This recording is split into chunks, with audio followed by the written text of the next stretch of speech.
एक बार एक व्यक्ति को रास्ते में यमदूत मिल जाते हैं। वो व्यक्ति उन्हें पहचान नहीं पाता। यमदूत ने उस व्यक्ति से पीने के लिए पानी मांगा। उस व्यक्ति ने बिना कुछ सोचे और बिना एक भी क्षण गंवाए यमदूत को पानी पिला दिया।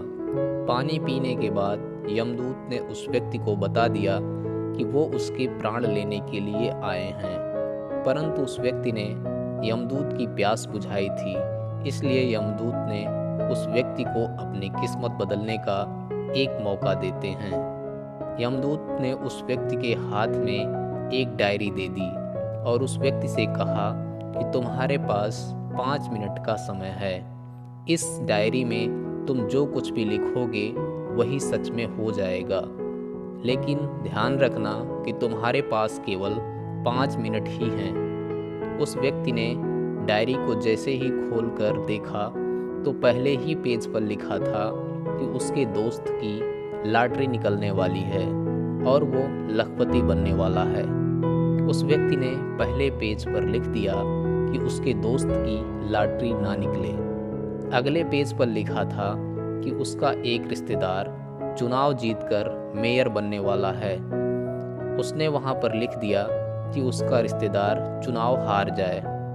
इसी तरह वो पेज पलटता रहा और अंत में उसे अपना पेज दिखाई दिया।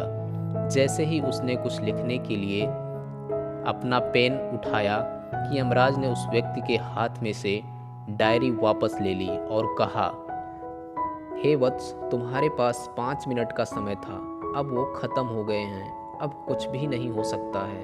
यमराज ने कहा कि तुमने अपना पूरा समय दूसरों का बुरा करने में व्यतीत कर दिया और अपने आप को ही खतरे में डाल दिया। अब तो तुम्हारा अंत निश्चित है। अब तुम्हें कोई नहीं बचा सकता, क्योंकि तुम अपने आप को ही नहीं बचा पाए।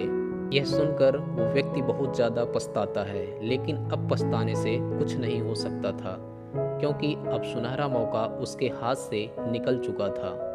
कहते हैं दोस्तों, अगर भगवान ने आपको कोई बड़ी उपलब्धि दी है तो कभी किसी का बुरा ना सोचें और ना ही किसी का बुरा करें। दूसरों का भला करने वाले सदा सुखी और दूसरों का बुरा करने वाले सदा दुखी रहते हैं।